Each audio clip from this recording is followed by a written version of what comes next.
Welcome to NBA Today.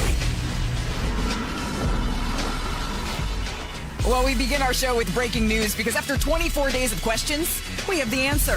LeBron James is signing with the Philadelphia 76ers in what he called the last decision of his Hall of Fame career. And for those questioning if this would be James's swan song, hold up, wait a minute. Y'all thought he was finished? He has agreed to a 2-year deal with the Philadelphia 76ers, which will see him through an unprecedented 25-year NBA career. Now, James, he took to social media earlier today, and he posted that he contemplated retirement, writing that, "I thought I was done when the season ended. I wasn't ready to announce it, and I knew I needed some time to really decide, but I was pretty sure I'd played my last game, and I was honest at that last press conference when I said that I needed to look at myself and decide if I still love this game." And he said, "I truly do still love this game, and I have more to give. The last few weeks, they've been really special. I've never," he wrote, "been able to have no clue what to do and take real time to just think. And I've had an incredible few months with all of the people I love trying to figure it all out. This," and this is noteworthy, he says, "is my last decision." He says, "I'm not going for money. I'm not going for family. What am I really playing for at this point? I still want to sacrifice. I still want to work. I still want to grind. I still want to compete, to win, and to have a chance at feeling of winning another championship." Now, "I believe," he wrote, "that I can help make Philadelphia a championship team, and I'm so excited to energize a new fan base and start this incredible journey one last time. Thank you, LA. Miami, I'll love you forever. Northeast Ohio will always be home." Our senior insider, Shams Chranaia, joins us now after breaking this story earlier today. And Shams, we just heard a little bit of James in his own words on what his motivation was to join the Philadelphia 76ers. But behind the scenes, peeling back the curtain a little bit, what was this process like and how did he land on Philly? Malika, LeBron James literally put the money where his mouth is, right? Because early in the process, it was very apparent that he wanted to decide on a team where he found happiness, a chance to win a championship and compete at a high level, that this was not going to be a money-driven decision, which is what I told you back at Wimbledon about 25 days ago. And literally, he signs for the veteran minimum contract, the lowest amount that he can go for, 2 years, $8 million with a player option for that potential 25th historic season. And this is weeks of a recruitment by the 76ers. Tyrese Maxey, Joel Embiid, both recruited him. Jaylen Brown also communicated virtually with his agent, Rich Paul, as well in the last several weeks to try to see if they can get on the same page. We know Bob Myers 10 years ago got Kevin Durant's commitment. Now 10 years later gets LeBron James's commitment. Mike Gansey, their new president of basketball operations, he played with LeBron James, against LeBron James back in high school. So that relationship goes deep. He was also an executive with the Cavaliers. But the last hurdle, I'm told, Malika, this week for LeBron James was getting the family on board. His wife, Savannah, his daughter, Zuri, Bronny, and Bryce, his 2 young sons, now he's going to be playing on the East Coast. This is a complete family change for them. Over the last 8 years, he's been playing in LA. Now he's going to be on the East Coast. So getting them all in one vicinity was very important. This week, he was able to spend in Los Angeles with his family after getting, he's been doing the Cavaliers reunion trip. He was in New York for events. Yeah. He was in Puerto Rico hanging out with Draymond Green. And so he's able to get his family on board and decides to sign with the Sixers. Yeah, it's not quite as poetic to be next to Richard Jefferson making that decision. It's much better to be able to be with your family and really be able to decide and discuss, and that is what LeBron James has done. Shams, thank you for that insight. We're going to be checking back in with you a little bit later here in the show. I want to welcome in Brian Windhurst and Kendrick Perkins as well here. And there's something poetic, gentlemen, maybe about waiting 24 days, 24 years to sign this. I'm not sure whether or not that was his intention, but Brian, we have been waiting for this for quite some time. When it finally came through, sir, your reaction was what? Well, it was a surprising decision, but it was a simple decision. And he gave us all the information we really need in his statement. First off, he named his final 3. He didn't phrase it that way, but he made a comment to Cleveland and made a comment to Miami and chose Philly. So I think we can say with confidence that those were his final 3. And he made it clear that winning a championship in 27 was his #1 priority. Now, I know that that's basic. I say it's surprising, but it's simple. That's a basic thing that a free agent would want. But nowhere was it defined what happiness meant. And he also said that home wasn't a priority. So if winning is a priority and home is not a priority, you can kind of see how he got to Philadelphia. And I think one of the important things here is this is obviously going to be a difficult transition, not only going coast to coast. he's joining a team that has a whole bunch of other guys who are going to think they're going to be centerpiece players. The same situation would have been true in Cleveland. The difference is in Philadelphia, he has a basis of a relationship with both Joel Embiid and Tyrese Maxey. He's known Tyrese Maxey his whole career because of the Clutch Sports connection. So I think if you look at it from those two things, the decision sort of explains itself. Yeah, and I think there's times, certainly, I have questions about 4 guys that could realistically be a number 1 option, and the offense runs through how this is going to work on the court. And we're going to get to all that over the course of the hour of this show. But again, Kendrick Perkins, I'm here in Chicago for WNBA All-Star Weekend. I was standing in the room. Asia Wilson is over on my right. Caitlin Clark is on my left. When the notification from Shams Charania and the news came through. And my mouth, even though I was expecting it, I wasn't surprised, and I was shocked. And it was interesting to see the best players in the world react to the greatest player that this generation has ever seen making a decision for the final time. I know that this caught you off guard as well. Well, think about it, Malika. You were watching Asia Wilson and Caitlin Clark, and I'm in a basketball gym with 2,500 people, and everybody's sitting up here trying to ask me questions about the decision. So the whole world is on fire right now. And excuse my dress code, okay? I tried the best that I could. I know I usually come better than this, but listen, if my first thought is that I wanted to say, you know what, this is not bad.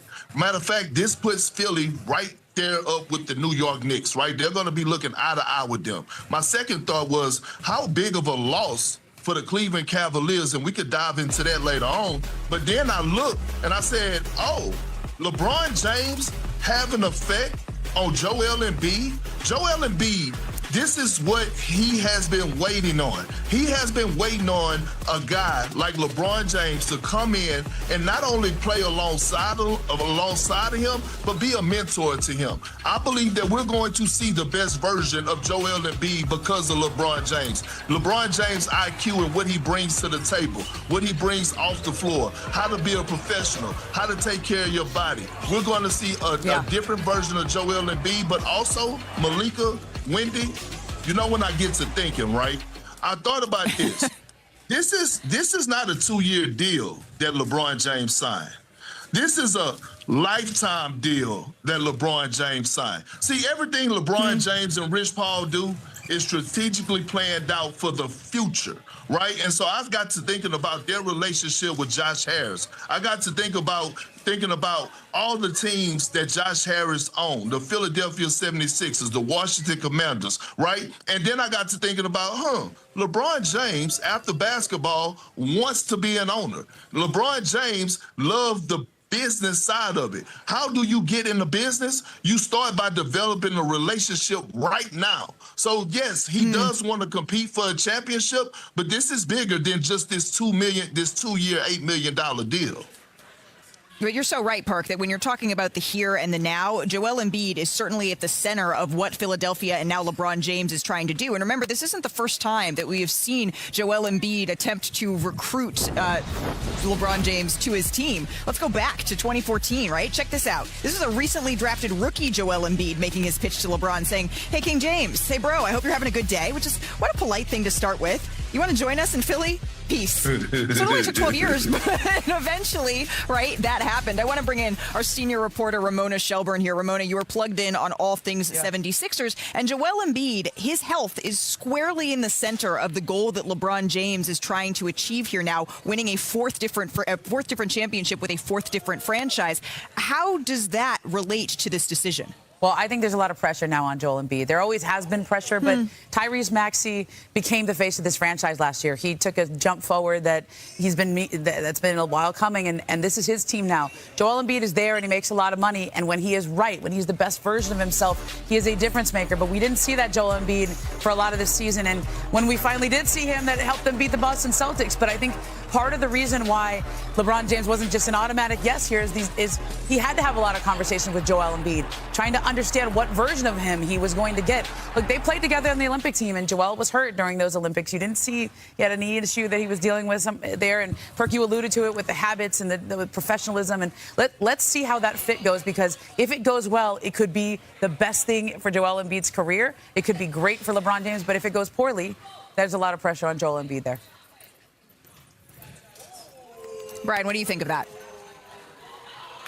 Well, I think if you look at the Sixers, there's going to be a bunch of different decisions that they're going to have to make, and they're going to have to work together. There's no doubt about it. They now have, in acquiring Jaylen Brown and acquiring LeBron James, they have 4 of the best transition players in the NBA. If you go back and look at who the transition scoring leaders were last year, Tyrese Maxey was at the top. LeBron and Jaylen Brown were in the top 10, and VJ Edgecombe was not that far behind. Okay? The player that does not fit a transition team is Joel Embiid. Yep. But you don't play fast break basketball in the playoffs. You play half-court basketball in the playoffs. And the other thing about this team is you're going to have a 30-year-old with knee problems in Joel Embiid and a 40-year-old in LeBron James that you're going to have to make sure is healthy come April. Well, how this team looks in October and November is going to be interesting. There's going to be a whole bunch of made-for-TV games. There's going to be a lot of animus and build-up towards Jaylen Brown going back to Boston and whatnot. But what's ultimately going to matter is where this team is in April, and you're going to hear people saying that for the next 6 months.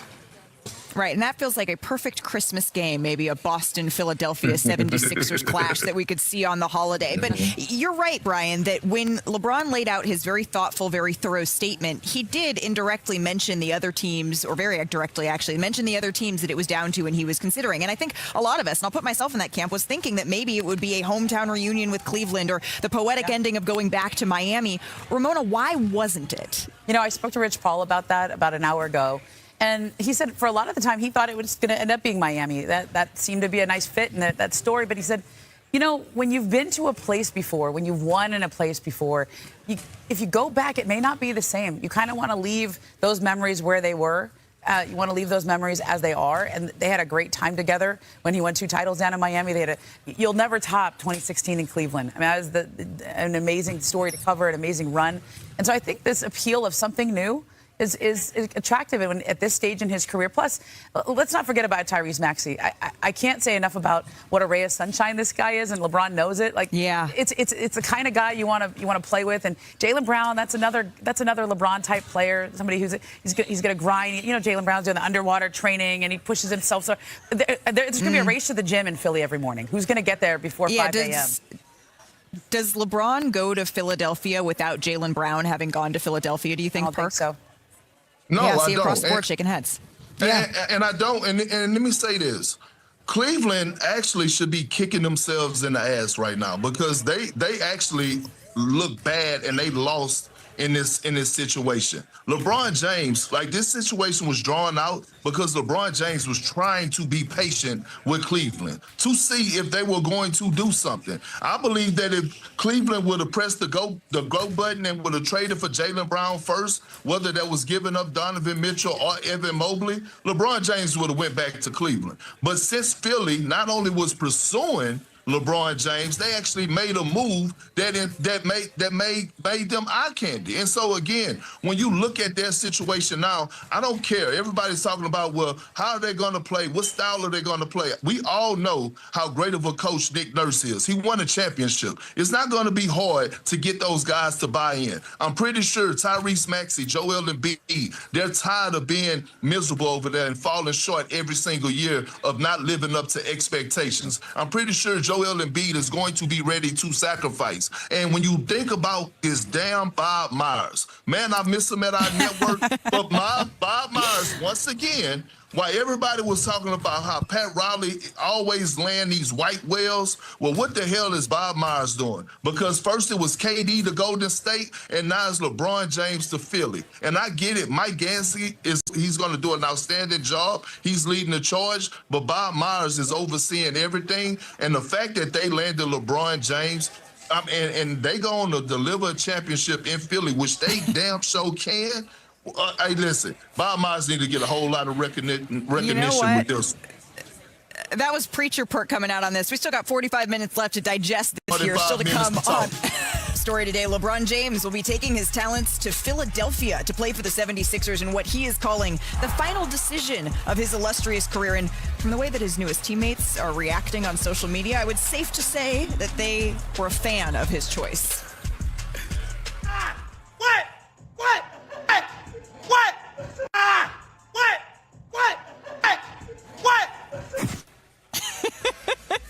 Well, there's that from Tyrese Maxey, right? Clearly fired up.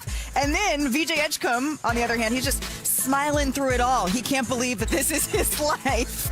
I love it. So it's all happening right in Philadelphia right now. In this offseason, the 76ers, they became the first team in NBA history to add multiple former Finals MVPs. Jaylen Brown, of course, in 2024, and then LeBron on 4 different occasions with the Heat, the Cavaliers, and the Los Angeles Lakers. And Philly is likely to have a starting 5 where all 5 players average 15 or more for their careers. It's the 3rd time since the merger that this has happened. We're looking at KG, Pierce, and the Nets in 2013-14, and then the 76-77 Celtics. As for LeBron James, he's looking to become the first player in league history to win an NBA title with 4 different franchises. He's currently one of 4 players to win with 3, along with Robert Horry, John Sally, and our very own Danny Green. So let's get into the basketball of it all with Kendrick Perkins, Brian Windhorst, and Monica McNutt joining me here in Chicago. And Monica, you just came from covering a champion that came out of the Eastern Conference in the New York Knicks. That is exactly why LeBron James said he wants to join the 76ers. But realistically, there's 4 different guys that this offense could run through. So what are the 76ers at their best, do you think? Well, I still think, as excited as we are about LeBron James, y'all, Joel Embiid is a huge swing piece in this one. What does that look like? But the thing about LeBron James is he can play multiple positions on the floor. So if he is in that 4 position, Malika, and Joel Embiid is potentially healthy, you've got a threat in terms of scoring in the paint, you've got an outstanding facilitator, and you've got a high basketball IQ guy that will take the shots that are given off of this offense. Now you got to look at the rest of the offense, right? The speed of Edgecombe and Maxey already made this Philadelphia 76ers squad more dangerous than I think people were prepared for this past season. Yep. They're only going to take a step forward. And then you look at what Jaylen Brown has done in his previous role with the Celtics team that most people thought did not have the adequate amount of talent to compete in the East, and what he was able to do. So I think, to me, the elements of this team that make them most dangerous is that they will be able to both play fast and a powerful style of basketball, given how healthy they can be. And we've seen LeBron James adapt to so many teammates at this point in his career. But I just think if he does play that 4, and he obviously can play multiple positions, he will be one of the most versatile 4s with the most dangerous supporting cast around him, I think, in the Eastern Conference. That's very, very true. Brian, what do you think of this? Yeah, I think what Monica said about high IQ is very important. High IQ players are something LeBron has always wanted to play with. And while Joel Embiid's health has often failed him, no one would ever say he's anything but a high IQ player. And I think they can figure out how to play together. And I cannot overemphasize enough the importance of the connection with Maxey. When you're going into a situation where there's not going to be clearly defined roles, and you're not going to be sure how it might work with Jaylen Brown, and VJ Edgecombe's still finding his way in the league, the connection with the point guard is vital. These are 2 guys who have spent a lot of time together through Clutch Sports. LeBron was part of the recruitment process of him to Clutch Sports back when he was in high school and in college. All of these things are major factors. The Maxey factor of this cannot be understated. And when I compare it to the Harden decision, it's not comparing Harden and Maxey as players, but the comfort level with Maxey is clearly deeper than the comfort level with Harden. And I honestly believe that was part of it. And so, do I know how this team is going to play today? No. Does Nick Nurse know how this team is going to play today? No. But are you going to bet on the connection between Maxey and LeBron? It's a reasonable thing to bet on. I mean, let me just keep it real. The Philadelphia 76ers with LeBron James can win a championship this year with this roster. Like, the one thing we talk about, high IQ guys, that's one thing, but LeBron James loves to play with a bunch of dogs. If you go and you check his history of the teams that he won a championship with, they had dogs. And this is what the Philadelphia 76ers, this is what they have. And when you look at LeBron over the past few years, think about this. He's been asked to do a lot of different roles, offensively and defensively. We saw him with the Lakers. He was asked in the playoff series to play the center position. And guess what? He actually did a damn good job doing it. And so when you think about the top dog, the defending champs, the New York Knicks, if they happen to get there and match up in the playoff series, LeBron James has no problem with going and call Anthony Towns. Matter of fact, you can go check the numbers and go look at, LeBron James and his matchup against Towns when he had to defend him, and he's done an outstanding job. So you think about Wade that came from Cleveland. Like, they have so many ways they could mix it up. And you're talking about Nick Nurse. Like, Nick Nurse know what it takes to put those guys in position to be successful. Yes, they are legit title contenders. Yes, they could win a championship this year. Perk, listen, I'm glad you brought that up because I've been thinking about it myself as well. And the Towns and the Anunoby of it all, just let's go with the defending champs because they are the defending champs. Versus this Sixers squad, Malika, it is really interesting. And as much as the Knicks were sort of built to chase the former Boston Celtics, the way that they are constructed now puts them in a position where they could end up defending, like Perk said, a Philadelphia 76ers team that will be very formidable. History says that LeBron James tends to win his titles in the second year when he joins a franchise, Brian. But when you look at the amount of time, he doesn't have that much time left. 2 years might be all that we're looking at in his career, and he wants to go and he wants to win now. Really, for me, this comes down to two words, 2 letters. H, health, E, egos, right? They have to be a healthy team and play, 30 games together in the regular season. Let's start with that. Just that premise. Is that something that Philadelphia can do with all of the young guards that they have?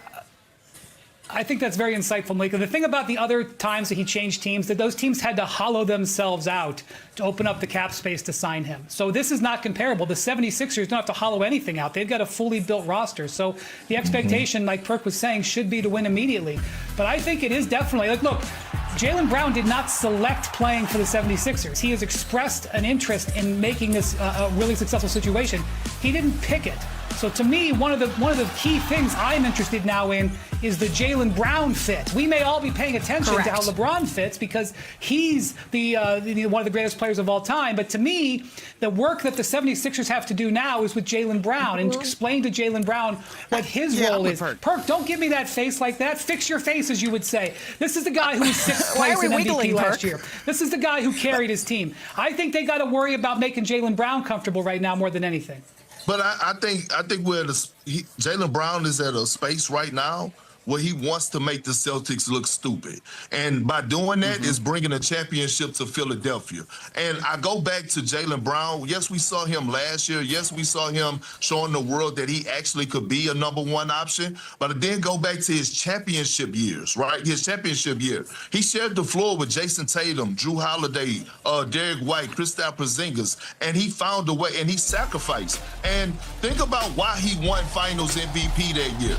Him and Jason Tatum numbers were pretty similar in the finals. The separation part of it is that it's a reason that we call Jaylen Brown one of the better two-way players in the game because he's able to affect the game defensively. He had Luka looking crazy is why the Dallas Mavericks departed from him. So, again, I'm not worried about Jaylen Brown buying in. Yeah. We're talking about a champion. We're talking about a guy that knows what it takes, and he wants to make his former team that just gave up on him look crazy. How do you do that? By sacrificing and bringing a championship to their rivalry in Philly.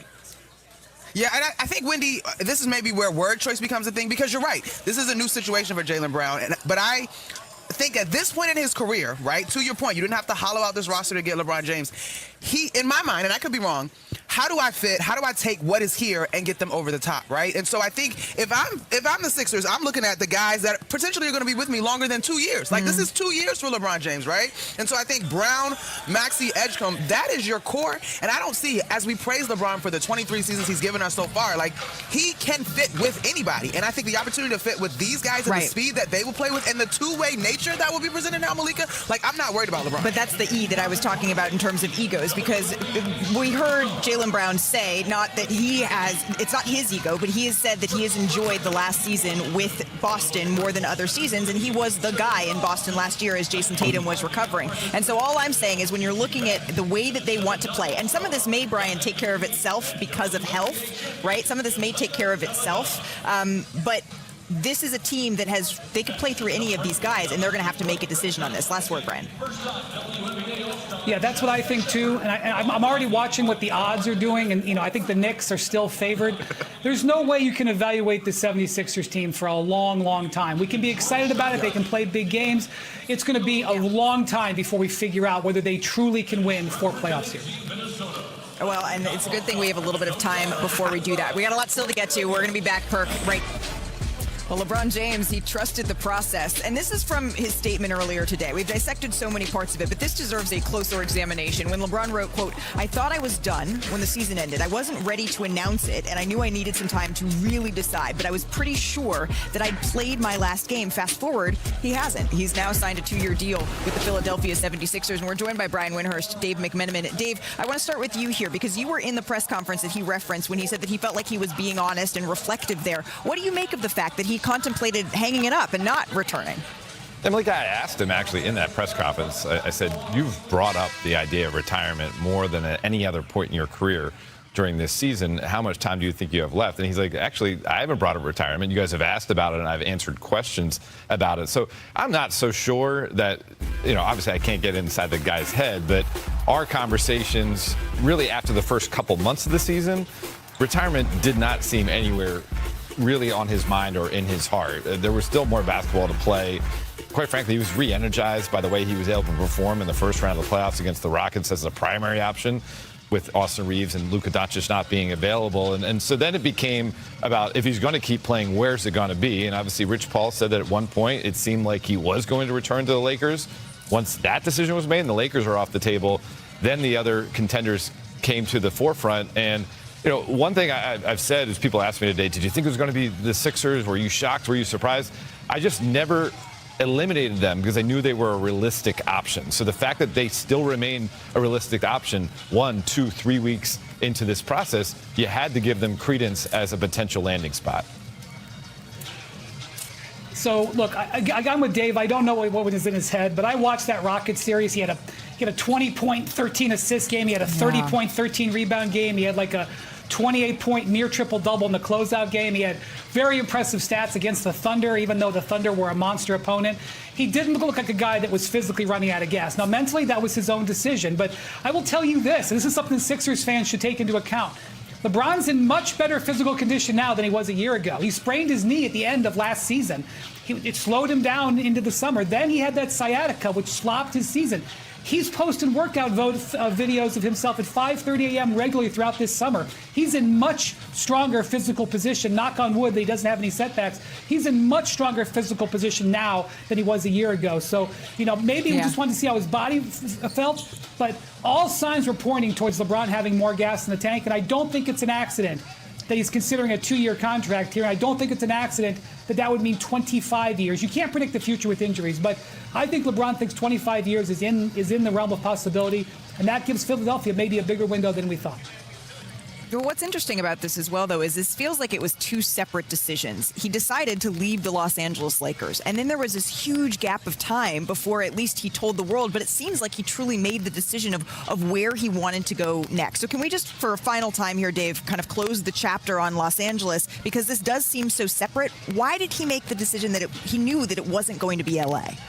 It's about winning a championship, and he didn't feel like that is his best chance to win a championship before he closed out his career. It's pretty simple, and that's what Rich Paul was getting at when he made the statement to Chranaia last year, when around this time LeBron picked up his option to return to the final year on his deal with the Lakers, that LeBron really values a championship above all else, and it certainly opened up the door of the possibility of him leaving the Lakers. Now, at that time, when he informed the Lakers this year he was leaving, Philadelphia didn't look like his best chance for a championship. They didn't have Jaylen Brown. But once you enter Jaylen Brown into the chat, the guy who was 6th in MVP voting, who would have gotten LeBron's vote if LeBron was able to give a vote, he told us that late in the season, that changes the math here. And again, I can't say Tyrese Maxey's name enough. He was a huge factor in this decision for LeBron. And then Rich Paul told us a couple weeks ago that had the Knicks not won the championship, easy decision, LeBron goes to New York. Well, guess what? LeBron can play for Philly and live in New York. So he can kind of have kill two birds with one stone here. Yeah, that's interesting. They have a was alluding to that earlier. They have a helipad at the Sixers facility, just so you know. You know what, Brian, there was once upon a time that I made this same pitch to Dave about living in New York City and commuting to see the in-laws. I was not told yes, but clearly LeBron. Well, certainly everyone is buzzing about LeBron's decision to head to Philadelphia, but here in Chicago, it's WNBA All-Star Weekend, and the All-Stars, they had a surprise visitor at practice earlier this morning. What's happening? This doesn't look like the toughest practice I've ever seen. I can run north-south. Yeah, it's the east-west. Look at this all-star rook right here. You turn it up. Am I allowed to say about the former president that he looks like he's doing a little bit of the Richard Jefferson here? It was very cool to see him earlier. He even got some playing some defense here with Jonquel Jones. But WNBA All-Star Weekend, it begins tonight with the Shooting Stars and three-point contest at 8 o'clock Eastern on ESPN. And then Saturday, you can get to the All-Star game at 8:30 on ABC. Both, of course, are on Disney Plus and the ESPN app. Many of the players, they were at their media availability, though, when LeBron shocked everybody with his announcement of heading to Philadelphia. So we had to see what their reaction was in real time. All right, Malika. Malika might ask something crazy, so we'll see. Since you've been sitting up here, LeBron James signed with the Philadelphia. No way. What's your reaction? I just pitched him for the Pacers. It didn't get to him fast enough. Didn't get to him fast enough. The 76ers. Wow. Selfishly, I wanted the Warriors because Steph and Bron would have been absolutely insane together, but they have some serious talent on the 76ers. Arguably maybe one of the favorites in the East now with the Knicks and obviously my Pacers, but wow. LeBron just went to the Sixers. What are your thoughts on that? Did he? Yeah, it just happened. Did he go? Let's get some facts up here. Say it again? I said I haven't seen it. I don't have my phone or It nothing. just broke down. That's good. How much does that not impact you at all? Yeah, I mean, shout out to Bron. If Bron's in a space where he's happy and he's blessed and it works out for him and his family, I think he's at this point in his career where he's really focusing on something that's really important, which is him and his family. So shout out to him. I'm glad that he found another home, and I know he's going to probably crush it. What was your initial reaction to LeBron is Philly? Insane. I can't even we were just talking about that. Kyle was going crazy, obviously, but it's shocking. They're winning the championship this year. Are you pissed he didn't reunite with Kyrie in Dallas? Yeah, Dallas would have been cool. I'm from Minnesota, so the Timberwolves would have been cool. Obviously, he had to make his decision for himself, but I'm excited to watch that. Are the Sixers winning the championship? Predictions. You tell me. I don't know.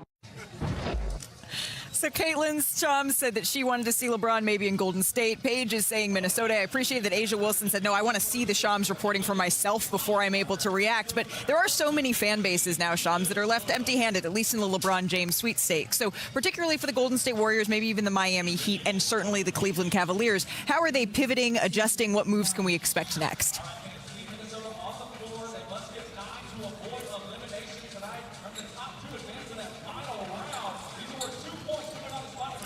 It sounds like we're having some technical difficulties here with Shams, so we're going to check back in with him in just a little bit. He's working on those. There they are. You know what? Tech support Shams is back. So Shams, we appreciate you fiddling with that for us. But can you tell us about how the teams that didn't get LeBron James here are now going to be pivoting and moving forward?